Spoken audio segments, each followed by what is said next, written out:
Hai, Assalamualaikum warahmatullahi wabarakatuh. Terima kasih udah mampir di channel YouTube ini. Kali ini aku akan membawakan kisah urban legend untuk kalian semua. Tapi sebelum kita mulai, jangan lupa guys untuk klik tombol subscribe, like, dan komennya. Dan jangan lupa untuk tekan tombol loncengnya agar kalian tahu saat aku upload video yang baru. Hari ini aku akan membawakan kisah urban legend untuk kalian semua. Kisah urban legend ini harusnya sih sebagai anak Nusantara kalian itu udah pada dengar semua. Tetapi kalau belum dengar ya udah dengar di sini ya, aku ceritain.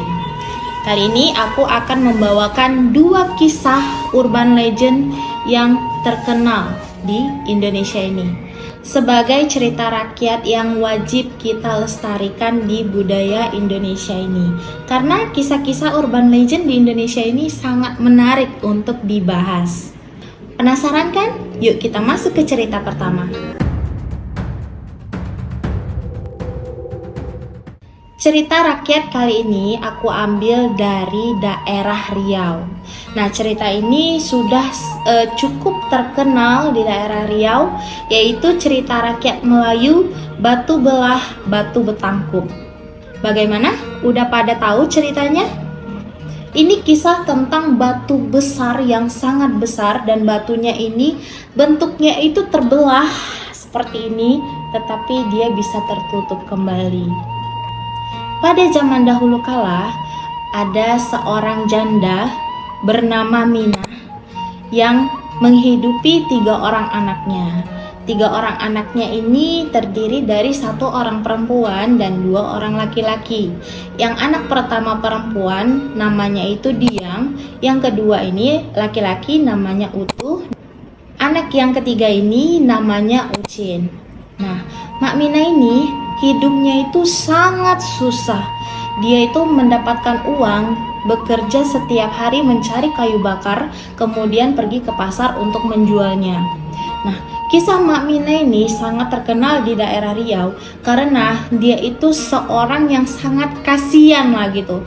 Karena dia mempunyai 3 orang anak yang rata-rata ini anaknya itu durhaka. Dia itu tidak pernah mendengarkan apapun yang diucapkan oleh ibunya.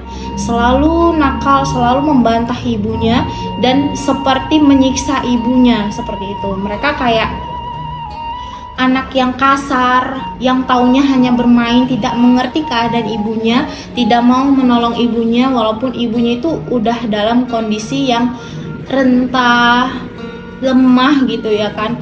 Tapi ibunya yang harus mencari uang untuk makan dan menghidupi ketiga orang anaknya yang nakal-nakal ini. Jadi suatu hari Mak Minah ini pergilah ke sungai. Dia ini sibuklah mencari makan dan dia ini sangat ingin makan telur ikan. Nah, pergilah Mak Minah ini ke sungai memancing. Nah, pas pula Mak Minah ini mendapatkan seekor ikan yang sedang bertelur gitu. Nah, berhasillah dia mendapatkan ikan yang sedang bertelur. Dan sampai rumah direbusnya lah ikan tersebut dengan telurnya. Dah semangat kali lah dia makannya ini. Tetapi karena setelah direbus itu masih panas gitu. Jadi Mak Minah simpanlah di lemari ikan tersebut. Dalam hatinya ini bermaksud dia ini akan memakan ikan tersebut setelah dia pulang dari pasar. Nah, pergilah dia untuk jualan di pasar seperti biasanya. Setelah dia berjualan, udah lelah, hari sudah mulai gelap, pulanglah Mak Minah. Pulang dia, kan kondisinya nih sangat lapar dan dia sudah menginginkan ikan yang telah direbusnya tadi. Nah, dilihatnya lah ke dalam lemari, ternyata ikan tersebut sudah kondisinya itu sudah habis, tinggal tulangnya saja. Melihat hal itu, Mak Minah ini sangat sedih sekali, sangat kecewa sekali gitu terhadap anaknya. Maksudnya kalau seandainya anaknya pun makan gitu, sisailah gitu untuk ibunya gitu kan, karena kan ibunya ini kan baru masak gitu, masih utuh, berarti kan ibunya belum makan dan harus mencari uang. Lelah pengen makan, ternyata makannya itu sudah dihabiskan oleh ketiga anaknya. Kondisinya di situ anaknya ini pergi lagi sedang bermain dan tidak memperdulikan Mak Minah. Disitulah Mak Minah sangat kecewa. Pergilah Mak Minah ini ke suatu sungai. Mak Minah ini tahu cerita rakyat bahwa di sungai tersebut ada sebuah batu besar yang bisa memakan dirinya gitu. Jadi banyak orang yang ingin banyak seperti memohon kepada batu itu untuk memakan tubuhnya karena ya mungkin banyak masalah lah. Jadi orang datanglah ke batu itu untuk meminta tolong gitu. Pergilah Mak Minah ini ke sungai tersebut bermaksud untuk menyerahkan dirinya kepada batu belah batu betangkup tersebut. Ternyata memang benar cerita tersebut. Ketemulah Mak Minah dengan batu tersebut. Sampai di batu tersebut, Mak Minah langsung mengatakan kepada si batu. Dia bilang, "Batu belah batu betangkup, telanlah aku, makanlah aku. Aku tidak sanggup hidup lagi menghadapi anak-anakku yang sangat nakal." Setelah Mak Minah mengatakan hal tersebut, tiba-tiba batu tersebut membuka mulutnya karena bentuknya itu seperti mulut, seperti kerang gitu ya kan, bisa terbuka, membuka mulutnya dan menelan Mak Minah dan menyisakan ujung rambut Mak Minah saja. Mak Minah telah ditelan oleh batu belah batu betangkup. Di sisi lain, anak-anaknya Mak Minah ini tidak sadar sama sekali bahwa ibunya sudah tidak ada lagi di rumah. Jadi mereka ini asik main karena sudah makan kan, jadi mereka tuh kenyang, jadi nggak pedulikan Mak Minah kenapa nggak pulang gitu. Nah, udah berhari-hari sampai 3 hari barulah sadar mereka bahwa mamanya itu Mak Minah tidak ada di rumah. Karena mereka juga sangat lapar kan, jadi pergilah mereka mencari Mak Minah. Mencari sampailah ke sungai yang ada batu betangkup tersebut. Posisinya di situ mereka juga mengetahui kisah dari batu belah batu betangkup. Nah, jadi mereka jumpailah batu belah batu betangkup tersebut, dan dilihatnya lah ada ujung rambut ibunya. Nah, di situ mereka bertiga langsung memohon kepada batu tersebut. Mereka merengek-rengek, menangis-nangis sampai mengganggu batu belah batu betangkup tersebut. Di situ batu belah batu betangkup pun langsung menjawab ketiga anaknya Mak Minah. Dia bilang, "Kalian berjanji tidak akan nakal lagi dan menghormati ibu kalian." Nah, di sini mereka bertiga ini, anak-anak Mak Minah ini berjanji tidak akan melawan Mak Minah lagi. Karena batu belah batu betangkup ini merasakan tidak nyaman gitu dengan mereka bertiga dan mendengar gitu bahwa mereka ini kayaknya sungguh-sungguh memohon ibunya untuk dikeluarkan. Maka batu belah batu betangkup tersebut mengeluarkanlah Mak Minah ini kembali. Nah, setelah dikeluarkan, setelah berjanji pada batu belah batu betangkup, baliklah mereka ke rumah bersama Mak Minah. Untuk beberapa saat nih ya, mereka itu memang sudah kembali, maksudnya sudah baik gitu. Mereka melayani Mak Minah, membantu Mak Minah, menghormati, mengikuti apa kata-kata Mak Minah. Tetapi hanya beberapa hari saja. Setelah beberapa hari berlalu, ternyata mereka kembali berulah lagi. Mereka kembali melawan Mak Minah, marah-marahi Mak Minah, dan tidak menghormati Mak Minah lagi. Di situ Mak Minah kembali kecewa, merasa sakit hati karena anak-anaknya itu tidak menghormati ibunya, Mak Minah, dan tidak menepati janji kepada batu belah. Makanya Mak Minah langsunglah kembali lagi menyusuri sungai dan menjumpai batu belah batu betangkup tersebut. Di situ Mak Minah mengatakan lagi, "Batu belah batu betangkup, telanlah aku, makanlah aku.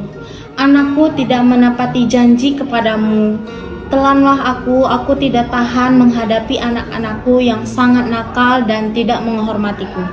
Di situ batu belah batu betangkup langsung menelan Mak Minah. Setelah Mak Minah kembali ditelan oleh batu belah batu betangkup, rupanya tidak lama anak-anaknya Mak Minah ini kembali sadar bahwa Mak Minah sudah ada di rumah. Jadi menjelang sore kembalilah mereka ke Batu Betangkup. Di situ mereka kembali lagi merengek-rengek, kembali menangis-nangis, memohon kepada Batu Belah Batu Betangkup agar mamanya itu, Mak Mina ini, dikeluarkan lagi dan dikembalikan kepada mereka. Di situ Batu Belah dan Batu Betangkup ini marah. Dia bilang, "Tidak, kalian ini memang anak nakal. Kalian kembali mengecewakan ibu kalian dan kalian tidak menepati janji. Jangan harap aku akan mengeluarkan ibu kalian lagi." Nah, setelah kejadian itu, Batu Belah Batu Betangkup tetap menutup batunya tersebut. Dia tetap keadaan tertutup, tidak mengeluarkan Mak Minah sama sekali. Anak-anaknya menangis meratap, tetapi tidak ada gunanya lagi karena Batu Belah Batu Betangkup tidak mau lagi membantu mereka untuk mengeluarkan Mak Minah. Nah, itu tadi cerita tentang Batu Belah Batu Betangkup. Kisah urban legendnya ini sangat istilahnya sangat mengedukasi gitu ya. Kita sebagai anak itu tidak boleh memperlakukan orang tua itu secara semena-mena gitu. Nah, kisah Batu Belah Batu Betangkup ini sangat bagus untuk kita perdengarkan kepada anak-anak kita nantinya. Nah, mari kita lanjutkan ke kisah urban legend yang kedua. Nah, kisah ini tuh sangat terkenal di Sumatera Utara. Kalian anak Sumatera Utara pasti rata-rata sudah tahu. Karena kan pastinya udah sering ke Danau Toba gitu dan sudah diceritakan oleh orang tua atau para orang-orang yang ada di Prapat ya kan, masyarakat Danau Toba, kisah tentang batu gantung.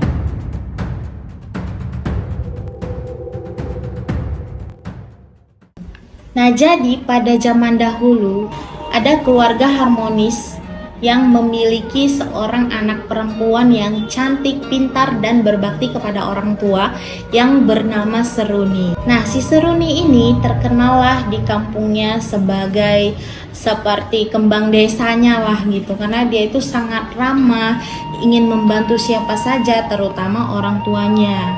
Nah, si Seruni ini posisinya sudah mempunyai kekasih. Nama kekasihnya adalah Doli. Dan mereka ini sudah cukup lama gitu memadu kasih, berpacaran lagi. Karena mereka ini ingin melakukan pernikahan, tetapi si Doli ini belum mencukupi uangnya. Jadi suatu hari pergilah si Doli ini merantau. Sebelum si Doli ini merantau, diajaknya lah si Seruni ini ke suatu tebing di Danau Toba. Nah, mereka di situ, si Doli di situ mengatakan bahwa dia akan pergi merantau. Terus dia juga mengatakan bahwa batu-batu Danau Toba dan yang ada di sini semuanya sebagai saksi cinta mereka lah gitu ya kan. Dan dia berjanji sama si Seruni bahwa suatu hari dia akan kembali, dan saat dia kembali dia akan menyunting si Seruni ini atau ya menikahi si Seruni ini. Mendengar janjinya dari si Doli, Seruni pun percaya dan dia dengan setia menunggu Doli. Di sisi lain, ayahnya Seruni ini kan profesinya itu seorang peladang dan nelayan. Dia itu sering, bapaknya Seruni ini sering menangkap ikan mujair untuk dijual ke pasar gitulah ya kan. Tetapi bapaknya Seruni ini memiliki sifat foya-foya. Jadi berapapun penghasilannya dia selalu foya-foya gitu, membeli apapun, terkadang main judi. Sampai pada akhirnya bapaknya si Seruni ini memiliki banyak hutang.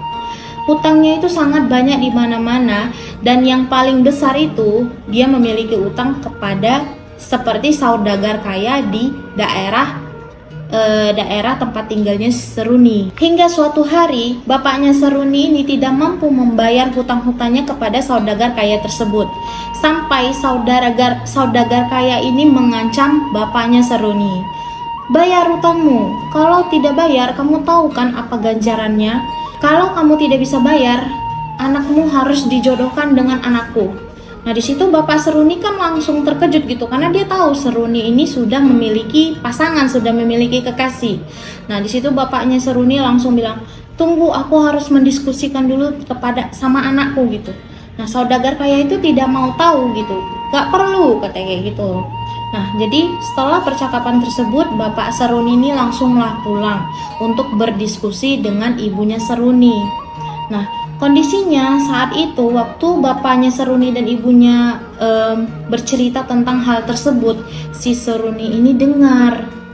Nah, di situ kan posisinya si Seruni ini kayak gimana ya, dia harus membantu ayahnya, bapaknya karena sudah terlilit hutang dan dalam ancaman, atau dia tetap setia karena sudah berjanji dengan Dolly yang laki-laki yang dicintainya gitu ya kan. Di situ dia sangat sedih, sangat galau gitu. Dan pada suatu hari saat orang tuanya Seruni dan dua-duanya ibu bapaknya Seruni itu pergi ada keperluan, pergilah Seruni ini ke ladang untuk menggantikan posisi orang tuanya untuk berladang. Pergilah Seruni ini dengan seekor anjingnya. Anjingnya ini namanya Toki. Nah, di situ posisinya kan si Seruni ini lagi galau. Jadi dia berladang itu sambil termenung dan melamun. Sesekali Seruni ini selalu meneteskan air matanya karena dia itu sangat memikirkan gimana kondisi orang tuanya. Apakah dia harus menyerahkan dirinya untuk dijodohkan agar bisa membantu bapaknya, atau dia harus merelakan gitu, harus menentang orang tuanya dan menikah dengan Dolly. Dia di situ sangat sedih, sangat putus asa karena dua-duanya itu keputusan yang sangat sulit gitu. Karena kan gak mudah gitu menikah dengan orang yang tidak disukainya. Nah, sangat sedih, termenung. Nah, anjingnya yang melihat majikannya tersebut sedih, galau, dia tuh sedikit-sedikit menggonggong. Kadang dia naik ke pangkuannya si Seruni untuk sadar gitu, Seruninya jangan melamun aja gitu. Tetapi anjingnya itu diabaikan oleh Seruni. Di situ si Toki ini ngikutin kemanapun gerak-geriknya si Seruni. Nah, tiba-tiba ini si Seruni ini akan makin jalan ke tebing. Di sini si Toki ini udah gonggong-gonggong gitu untuk menyadarkan si Seruni. Dia gonggong-gonggong, Seruninya masih tetap melamun sambil berjalan dekat tebing. Rupanya gak lama dia terperosok ke dalam gua tebing tersebut. Masuklah si Seruni ini ke tebing. Di sini si Toki kan hanya anjing gitu, jadi dia nggak bisa apa-apa, hanya bisanya menggonggong. Di situ tuh si Seruni ini terhimpit gitu, terhimpit oleh bebatuan yang ada di gua tersebut. Dengan putus asa, si Seruni ini tidak bisa melakukan apapun karena badannya sudah terhimpit.